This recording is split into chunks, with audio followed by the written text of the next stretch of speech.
екен радиаллаху анху.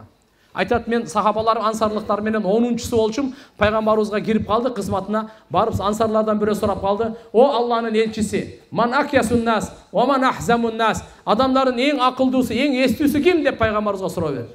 Пайгамбарыбыз айтты: "Аксарухум зикран лил маут, аксарухум истидадан лил маут." Өлүмдү кимиси көп эстесе, кимиси өлүмгө көбүрөөк даярдык көрсө, улаика хумул акяс, мына ушулар эң акылдуулар деди да. Ölümdü köp estegen, ölümdü köp ölümge dayardık görgön, uşlar en akıllı dedi. Ve iyyake ve ma yu'tazar minhu. Qara, Peygamber sallallahu aleyhi ve sellem ne deyip atar? Ey tuğan, bu жақты qarayla. İşte arkadan ne alaqsı da biri. Bir жақты qarаңыз taqsir.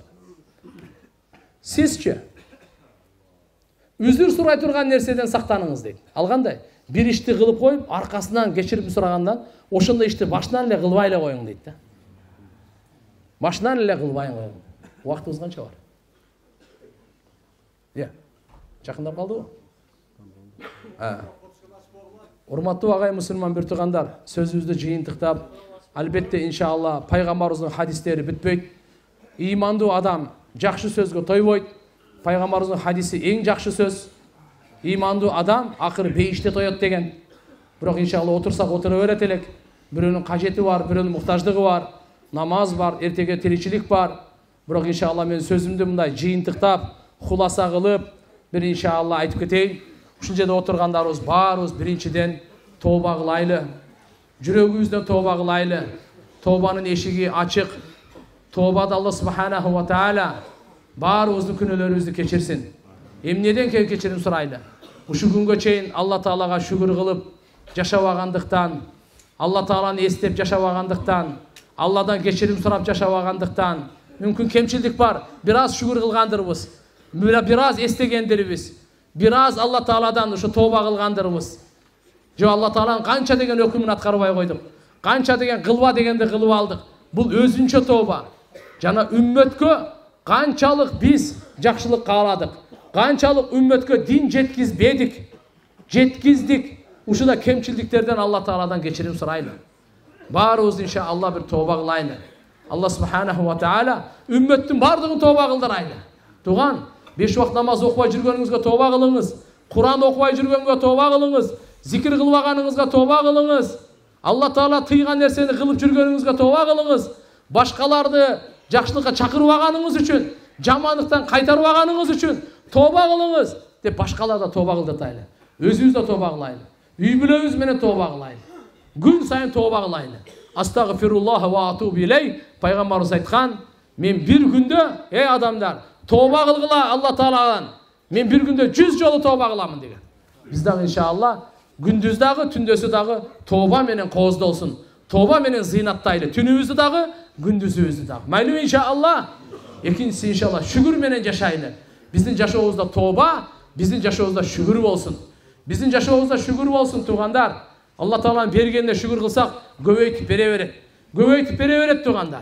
Ha, göbeytip bere veret. Bizim yaşamımızda tuğandar dua olsun. Dua menen yaşaylı. Gündüzü da dua kılaylı. Tündösü da dua kılaylı. Dünyönü dağı, ahirette dağı, özümüzgö dağı, ümmetgö dağı soraylı. Kiçine nerse olsun, çoğun nerse olsun. Dünya olsun, din olsun. Allah'dan soraylı. Kimden soraylı? Peygamberimiz mındaki ayet-i se'alte fes'alillah. Emniyeni sorasan, dünyanı ve ahiretti mi, dindi mi, kiçinekey mi, çoğun mu? Allah'dan sora dedi. Bağırın Allah'dan soraylı. Allah'dan ey Allah şunu yürekten diyorsun. Yürekten sözsüzle kol götürüp emez. Meçitten çıktık. Ya Allah uyga sen aman jetkirgin. Uktap atabız. Ya Allah taң attırgan, iman menen taң attırgan. Rossiyaga ketip atabız. Ya Allah sen aman jetkirgin. İman da jetkirgin. Tüngö, gündüzgö, jakşı işlerdi kılganga bardığın işibizdi Allah'a tapşıraylı. Allah subhanahu wa ta'aladan daim Allah menen süйлөшөйлү. Allah Taala'dan ümit kılıp, Allah'dan korku, Allah'ın süyünü küçeytöylü. Küçeytöylü. Hareket kılaylı tuğanlar. İkincisi inşallah şu yerde 5 vakt namazdı hiç kaçan kaza kılmayın. Kayırda gana olmasın. Kuluk münözümüzde oңdoйлу. Kiçpeyli bolaylı. Biri-birimizge jumşak bolaylı tuğandar. Biri-birimizge jumşak bolaylı. Biri-birimizge keçirimdүү bolaylı. Biri-birimizde katalarımızdı japkandı, jaşırgandı үйрөнөйлү. Keçirgendi dağı keçirim suragandı da үйрөнөйлү. Ayalыңыз менен киши келишпеси болуп кетти, keçirim сурап кое бериң. Бүттү иш. Бүттү иш. Бирок шайтан кечирим сурап турбайт да. Болбосо ажырашпайт эле булар. Ошон үчүн иншалла кечирип коюңуз. Болду. Кечирип коюңуз. Бир эле сөз менен болду. Себеп дегенде шайтандын иши кандай? Көптүрөт да. Көтөрөт. Себеп ал оттон жаралган да, от дайыма көтөрүлөт. Сени дагы көтөрөт да. Текеберлик. Шайтанда текебер, кибир бар, көтөрүлөт. Топуракта жапыстык бар. Ошон үчүн иншалла биз кечирим сураганды, кичпейилдикти, жүрөгүбүздөн баарыбыз иншалла текеберликти тазалайлы. Текеберлик кандай? Акыйкаттан жүзүүрү, башкаларды кемсинтүү. Акыйкаттан жүзүүрү, башкаларды кемсинткенде биз ушуну таштайлы туугандар. Көрө албастыкты таштайлы. Азыр эң чоң оору ушул болуп атат.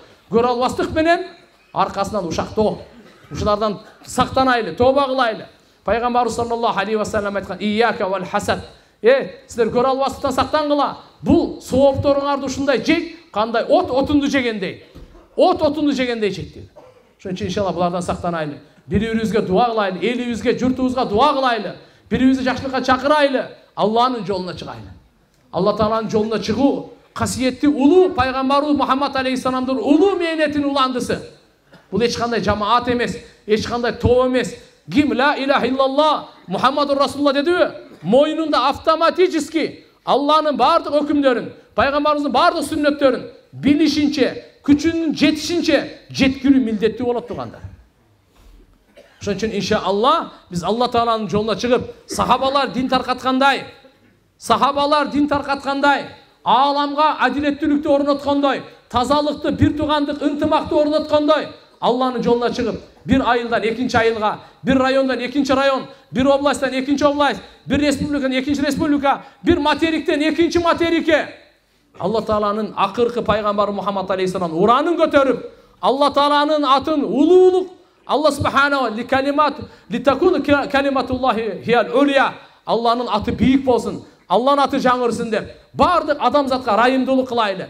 Ирхаму ман фил ард, ярхамукум ман фис сама, ар-рахимун ярхамухумур рахман. Жер бетиндегилерге райымдуулук кылгыла. Адамзаттын баарына райымдуулук кылгыла. Асмандагылар силерге райымдуулук кылат. Райымдуулук Алла Таала райым кылуучуларга гана райым кылат дейт. Биздин пайгамбарыбыз райымдуу пайгамбар. Пайгамбарыбыздын дини райымдуу дин. Ушу райымдуулукту ааламга таркатайлы. Райымдуулукту ааламга таркатайлы. Тазалыкты, таквалыкты ааламга таркатайлы. Адамды касиетти, адамгерчилик сыпаттарды ааламга таркатайлы. İman, İslam, ihsan ааламга таркатайлы.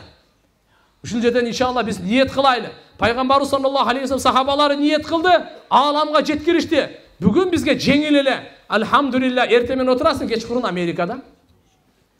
Эртең менен отурасың, машаалла, эртең менен отурсаң кечинде Меккеде.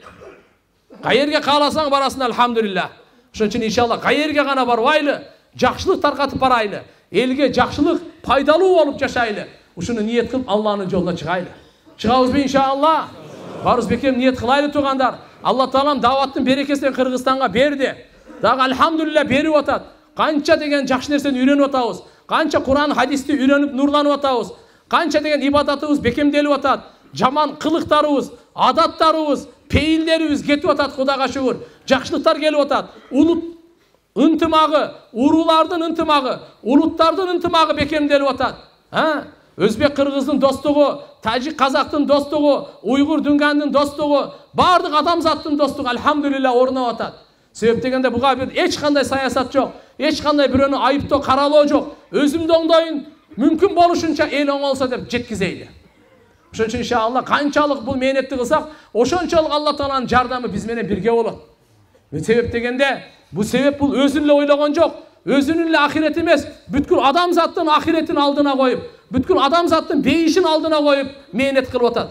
Пайгамбарыбыз саллаллаху алейхи ва саллям эртеге буну кучактап учурашат. Мынакей, менин артымдан менин сүннөтүмдү тирилткен ушул. Менин сүннөтүмдү тирилткен ушул деп. Менин динимди пайгамбарыбыз айтты эле, баллигу анни валау ая. Bir ayat bolsun жеткиргиле деп. Бул өзүнүн айылында отуруп алып эле эмес, башка айылга барды, башка районго барды, башка областка барды, башка мамлекетке барды. Денин күчүнүн жетишинче, ниети бүткүл аалам, ал эми акчасынын күчүнүн жетишинче, кайерге чейин жетсе ошого чейин барып атат. Ошон үчүн Алла Тааланын жолуна чыгуу улуу касиеттүү амал, бардык пайгамбарлар кылган амал, пайгамбарыбыздын сахабалары кылган амал. Ушуга иншалла баарыбыз бекем ниет кылайлы. Кудай кааласа бул аркылуу берекенин эшиги ачылат. Эмненин эшиги ачылат? Берекенин эшиги, хидаяттын эшиги ачылат. Эмненин эшиги ачылат? Хидаяттын эшиги ачылат туган, бейиштин эшиги ачылат туган. Алланын ыраазычылыгынын эшиги ачылат. Качан Алланын жолуна эч кандай кызыкчылык жок, эч кандай дүйнө кызыкчылыгы жок, эч кандай саясат жок. Ахирет, калыс ахирет үчүн пайгамбарыбыз саллаллаху алейхи ва салламдын акыркы пайгамбары эле ушунун динин жеткизейле деп турабыз деп. Ушундай кылганга иншаалла Алланын жардамы өзгөчө. Интансуруллах янсурукум ва юсаббит акдамакум. Эгер силер Алланын динине жардам берсеңер, Алла силерге сөзсүз жардам берет. Кадамыңарды бекем кылат. Бу дүйнөдө истикаматтын жолуна бекем кылат. Эртеге кыямат күнү пил суротто бекем кылат. Түбөлүктү бейишке бекем кылат. Ошон үчүн иншаалла кичине дүйнө канча жашообуз калды Алла билет. Бирок иншаалла өмүр бою ниет кылайлы. Пайгамбарыбыз саллаллаху алейхи ва салламдын алып келген дининде жашайбыз. Пайгамбарыбыздын динин ааламга таркатабыз деп ниет барбы иншаалла.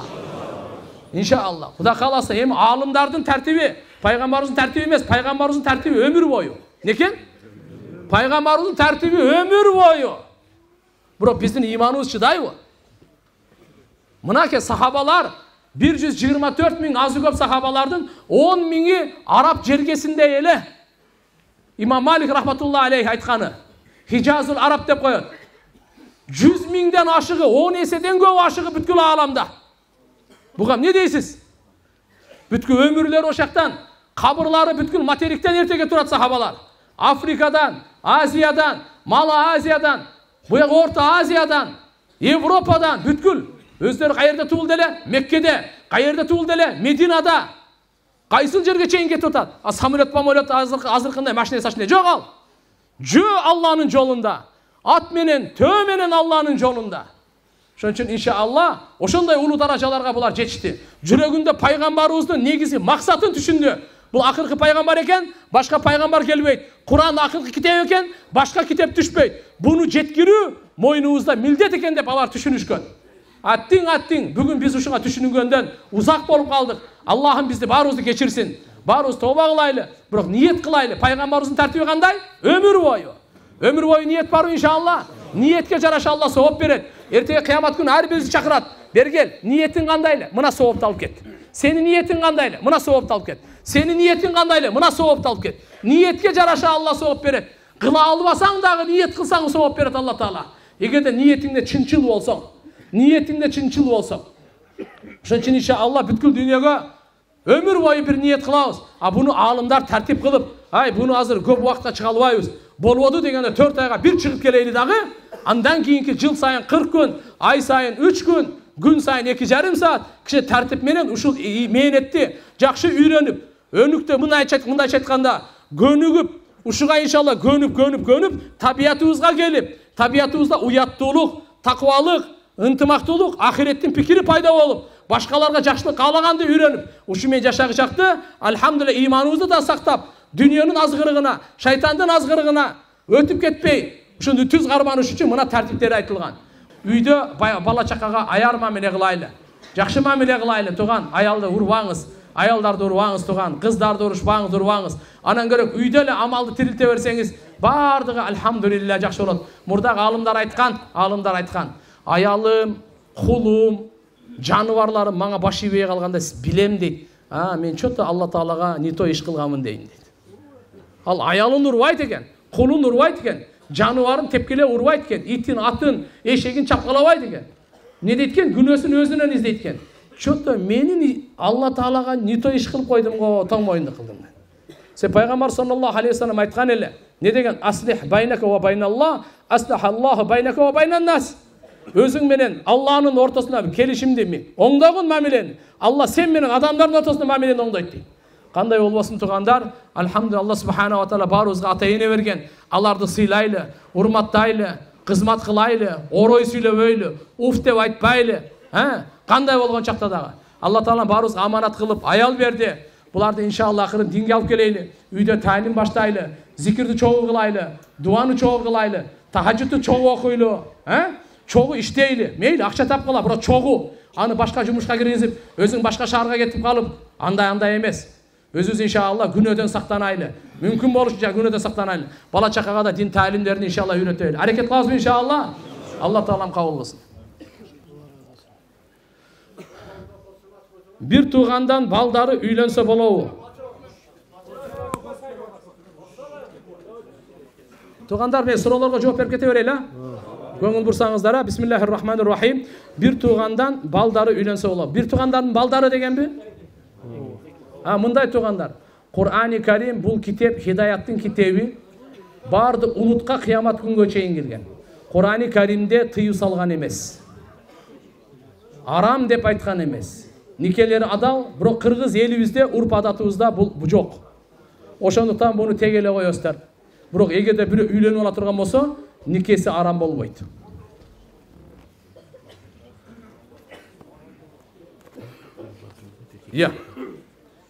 Уста суроом бар эле, тишке гусулу жок, пломба.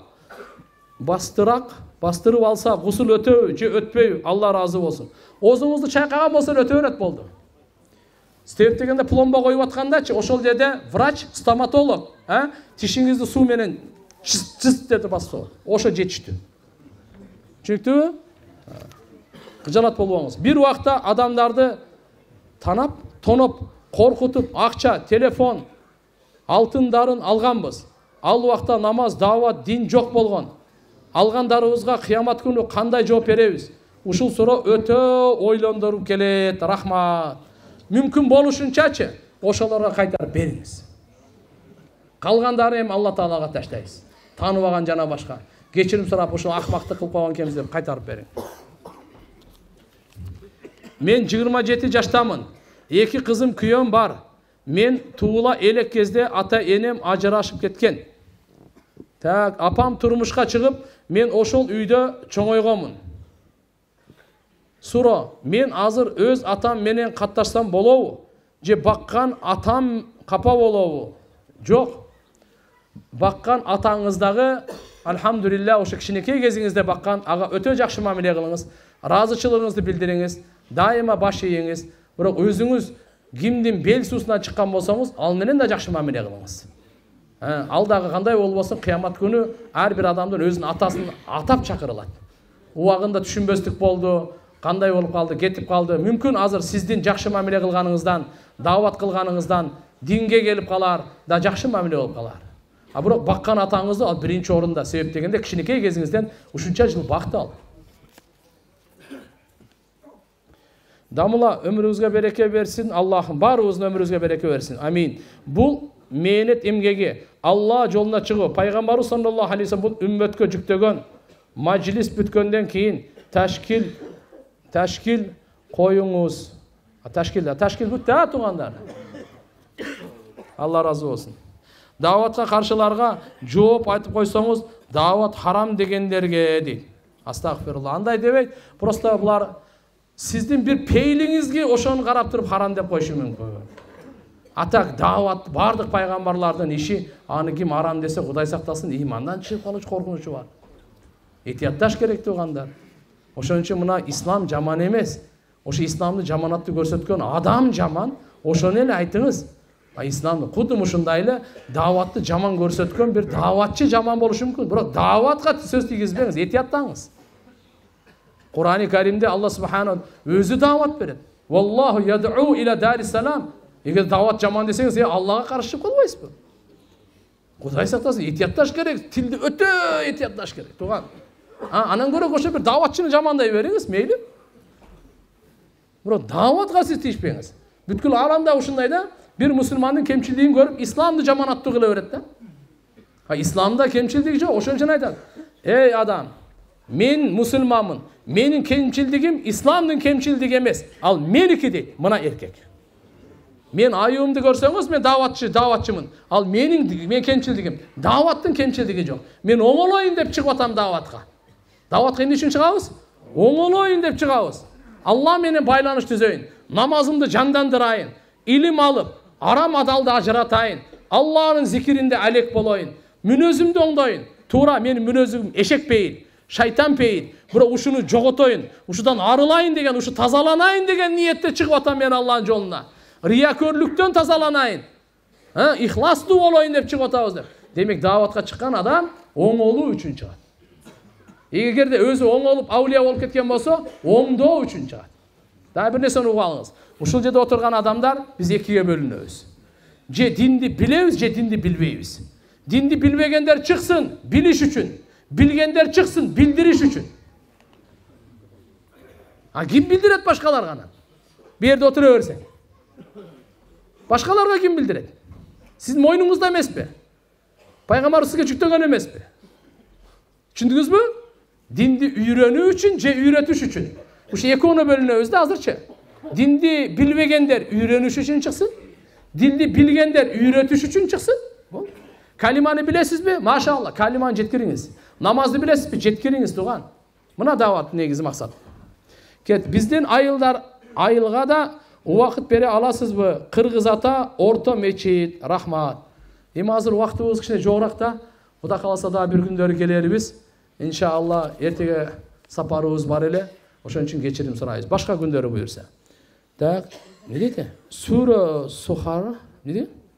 Ayın çıkmaydı ki Subhan Rabbiyal A'la. Subhana Rabbiyal A'la tamgasında ayın çıkpay kalat. Subhana Rabbiyal Azim'de zot çıkpay kalat. Kanday bolot aytıp beriңiz. Hareket kılыңыз, çıkpasa siz acamsiz üzür kavul inşallah. Kıcalat bolbo. Ustaz, İhlastуулukta kantip жетебиз. İhlastуулукка кантип жетебиз? Биринчи Алладан ихластуулук сурайлы. Экинчи амал түрүндө өзүңүзгө жооп бериңиз. Ким үчүн кылып атасың? Эмне үчүн мечитке кетип атасың? Эмне үчүн дааватка чыгып атасың? Эмне үчүн кайрымдуулук кылып атасың депчи. Үчүнчүсү башкаларды ихластуулукка чакырайлы. Устаз, ар дайым Алла мени көрүп турат, билип турат деген сезим кантип алып келебиз? Ушул дагы сөз ушундай. Кандай гана жакшы сыпат болсун 3 иш кылыңыз. Дуа, амал түрүндө даават. Ушу менен Кудай кааласа Алла Таала иншалла насип кылат баарыбызга. Сизге ден соолук, узун өмүр, амин баарыбызга. Айылда бирге чоңойгон дос балдар менен бирге бир айда бир жолу касса деп чогулуп турабыз. Өкүнүчтүүсү досторубуздун жарымы ичишет арак. Жакшы жаман айтсак да токтотушпады. Касса деп аялдарыбыз менен чогуу бир бөлмөдө отурабыз. Эмне кылсак болот? Башыбыз катты. Туган мындай, арак ичкен жерге барбай эле коюң. Арак ичкен жерге барсаңыз болбойт. Экинчиси, аялдар менен чогуу отуруп алганда, арак ичкенден кийин аяк эмне менен бүтөрү баарыбызга белгилүү. Ал дагы болбойт. Бунун баардыгы сиздин бактыңызга, бактысыздыгыңызга. Ошон үчүн бул жаман нерсе. Албетте, сол кезинде сиз өзүңүз икрам кылыңыз, өзүңүз чай бериңиз, даават кылыңыз. Кээде чогуу, кээде жекеме жеке. Анча мынчасы алхамдулилла ийкимдүүлөр бар, ошолорду тартыңыз. Бирок эгерде сиз билсеңиз, бир жерде точно арак коет, ага барып отурбаңыз, болбойт. Аялыңыз менен да барбаңыз. Жакшы эмес. Мейли аялдар менен катташсын, катташпасын деген жерибиз жок. Бирок шарияттын жолу менен каттасын. Эртеге анан Кудай сактасын. Бизде азыр ушундай даюстар бар, кызганбаган. Аялы башка эркек менен отурат, башканын аялы менен өзү отурат. Бул акмакчылык да. Ушул иманбы, ушул адамгерчиликпи? Андай болбойт тугандар ал. Кудай сактандысын ошондой кызганбаган даюс чочко пейилдерди пайгамбарыбыз айткан бейиштин жытын жыттабайт деген. Эркек деген кайраттуу болот, мусулман деген кайраттуу болот. Мусулман деген уяттуу болот. Башкан бирөөнүн келинин кызын карабайт. Өзүнүн аялын, кыздарын башкага каратпайт. Мына эркек деген мындай намыздуу болот. Ошого аракет кылып неме болуш керек, алхамдулилла. Бул Алла Таала бекер айткан эмес, пайгамбарыбыз бекер айткан эмес. Бунун аркасында жамандыктар жаман тугандар. Көбү өлүм менен бүтөт, ачык айтып коеюн. Бүгүн бул жомок эмес. Бүгүн болуп аткан окуядан барыңыздар эле кабардарсыңар. Ошон үчүн бекер эле пайгамбарыбыз өтө мээримдүү, өтө ырайымдуу. Бизге ырайымдуулук кылып айткан ушу жолдун бардыгынчы. Арак кой эми алы. Арактын жамандыгы мынау жетиштүү. Эң акылдуу адам эң акмак болуп калат да, бүттү. Адамдын эң улуу баалуулугу, касиети акылда. Ошо акылды талкалаган нерсени сиз дос кылып алдыңыз. Мен сіздерге дагы айтайын, токтоп, кийин суроолор анча маанилүү барбы, мааниси жок билбейм, ушуга токтоп коеюн. Угуп алыңыз тууган. Арак арабча хамыр деп коет. Мухамаратул акыл деген сөздөн чыккан. Бунун мааниси акылды жаап калат деген сөз. Сиз пилден күчтүүсүз. Арыстандан күчтүүсүз. Каргадан күчтүүсүз. Бардык жандыктан күчтүүсүз. Эмне үчүн акылыңыз бар?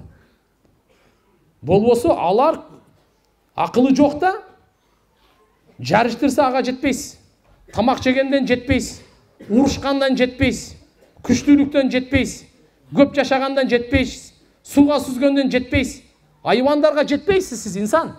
Сиз өтө алсызсыз. Ишенип коюң. Же 100 метрге илбирс менен жарышып көрөсүзбү? Же пил менен жүк көтөрүшүп көрөсүзбү? Же акула менен кит менен суга сүзүшүп көрөсүзбү? Мен жөн айтып атам, кандай дейт? Же бүркүт менен асманга учушуп көрөсүзбү? Я.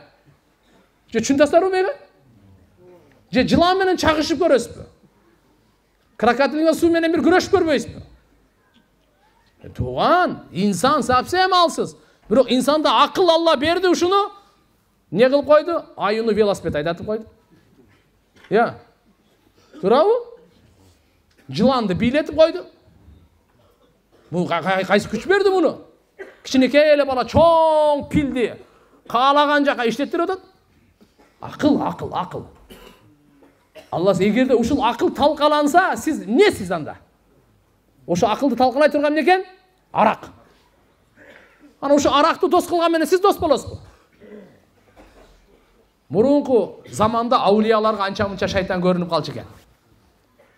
Бир аулияга Бани Исраилден шайтан көрүнүп калып айтыптыр. Кандай жакшы, аулия суроо бериптир. Мына адамдардан кимисин жакшы көрөсүң өзү десе, 3 түрлүү адамды жакшы көрөм. Кимиси сенин досторуң десе, 3 түрлүү адам менин досторум. Ким десе, арак ичкен биринчиси мына. Экинчиси сараң, үчүнчүсү тез ачуусу келген. Ушул менин досторум дептир. Сараңды түшүнөбүз, бакыл. Үчүнчүсү тез ачуусу келет да. Болбогонго ачуусу келип урушуп кетет. Апасы менен урушуп кетет, аялы менен урушуп кетет, досу менен урушуп кетет. Кошунасы менен урушуп кетет, бары менен уруша берет да. Ачуусу тез келет да. Ушулар менин досторум дептир шайтан. Бирок мына 3 сыпат бирөөдө бирикпейт экен да. Көбүнчө. Бирөө мас болсо, ал көбүнчө мына чачат экен да, мастар билесиң го. Көйнөгүндө эле берип берет, чөнтөк акчасын эле берип берет. Ма, алып кел, муну алып кел. Көбү ичпеген, ал сараң болот дейт. Ушундай дагы бар да. Бирок шайтан айтат, кээде. Кимде ушул үчөө тең бир болуп калса, алкаш дагы, сараң дагы, ачуусу да тез келет. Шайтан айтат экен, бул менин шайтаным дейт экен. Бул менин устазым, мен шакиртимин мен мунун дейт экен. Арак бардык күнөөлөрдүн ачкычы. Ошон үчүн кайерде болсо, аерге бале жай. Аерге барбаңыз. Башка учурда классташты, тууганчылыкты, достукту үзбөй эле коюң. Сөзсүз эле арактын үстүндө достош керекпи? Жок, башка учурлар деле бар. Акылы нормальныйбы? Нормальный. Ошол учурда достошо бер, чай иче бер. Акылы жокпу? Барбай эле кой, бүттү. Сени сөгөт, урат, бир күн келет, сени соёт. Отурасың ана менен. Көрүп атабыз го эмне болуп атат, акыл. Ичип алгандар каяка чейин алып барып атат. Кудайым сактасын баарыбызды.